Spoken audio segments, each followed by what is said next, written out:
Also, Sean McCracken is here from Mysterious, West Virginia. Sean, how you doing, man? Doing good. Good to see you. You're working on an exciting new case. We're going to get to that and talk about your YouTube channel. It's a really interesting site in just a moment. All right, Sean McCracken is back from Mysterious, West Virginia. And Sean, you are busy. When you sit down and think about what you want to do with your YouTube channel, how many videos a month do you usually post? Well, currently it's been on average about one per month, but my goal right now is to double that. That's what I'm shooting for. So let's talk a little bit about what you do. How would you explain it?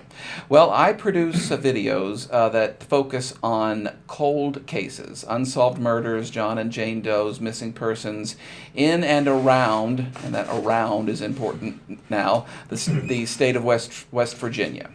And I try to bring as much light to these cases as I can, whether or not they are 2, 3, 4 years old or 50 years old. So how long have you been doing this?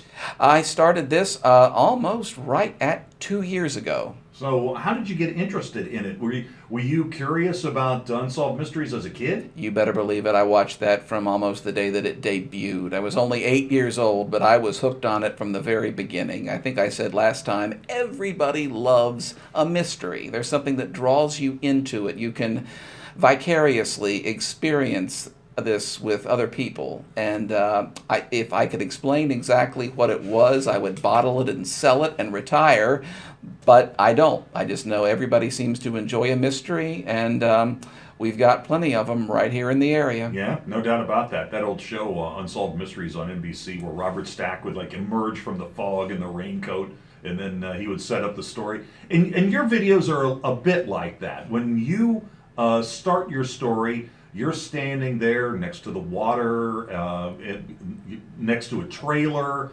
all kinds of interesting places. You set the story, and then you dive into the unsolved mystery. That's a very old format, actually, that they adopted from Crime Stoppers, I believe. They were the ones who started the trend of reenacting the crimes on the local newscast. I think that started out in Arizona about 1981. Well, you know what? We really enjoy having you on the program, and I think what we want to do is we want to bring you on when you're jumping into a new case. So we have a couple of them here to talk about. Let's go to the one that was at the website, not most recently, the case you're working on now. But tell me a little bit about Chaz Richardson.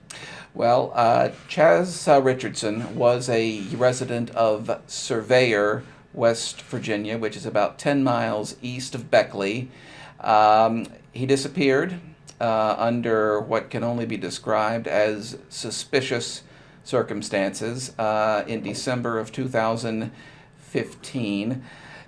Understandably, because this is a relatively current case, authorities have been kind of close-lipped about revealing much in the way of any new information, but he vanished one afternoon from his home.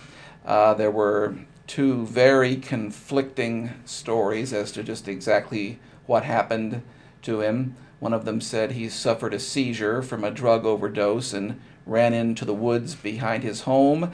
WVNS reported a year or two later that he was captured on surveillance video entering a vehicle, but they didn't give much more information beyond that. So, let me interrupt you and ask you, what's your relationship like with law enforcement?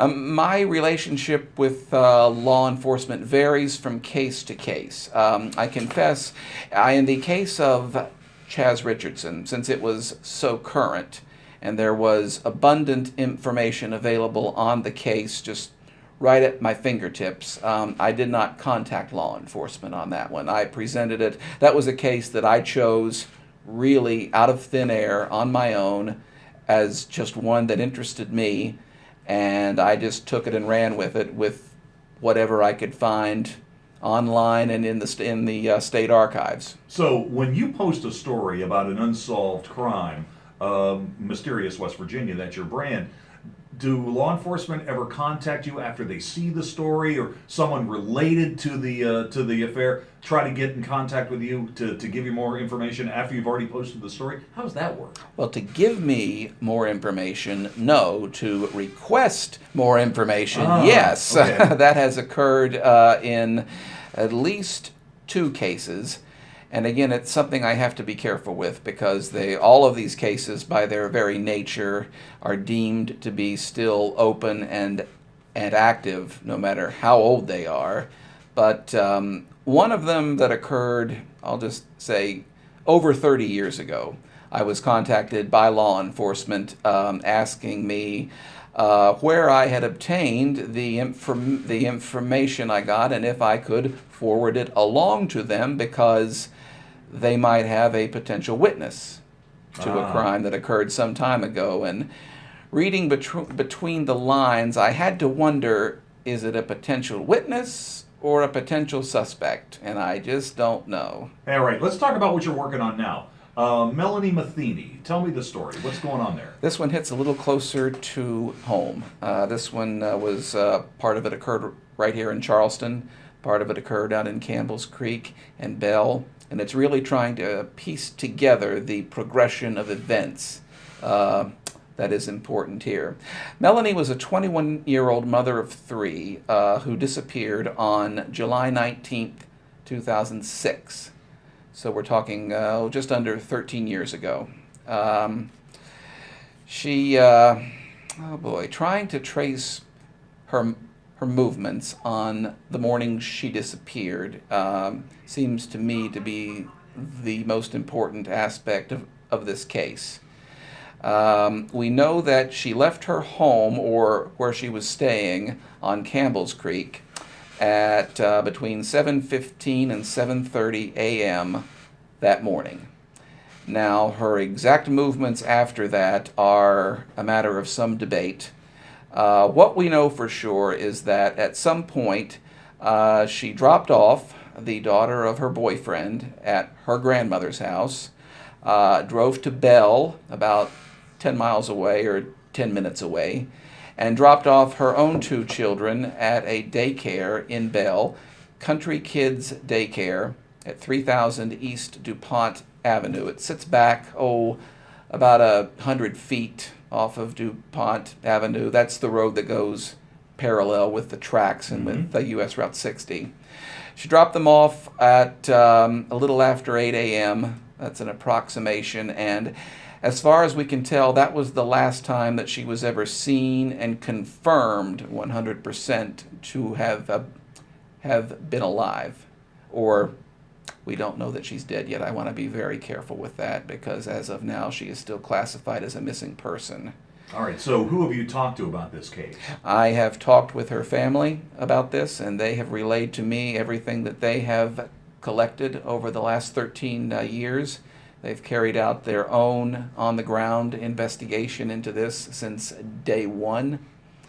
And again, the timeline on this is so important, if I could. She dropped her children off a little after 8 a.m. At about 9 a.m., a call was placed from her phone to a body shop where we assume it was her making the call to check on a part for her van. And then at 9:30 a.m., a call was made from her phone to its voicemail.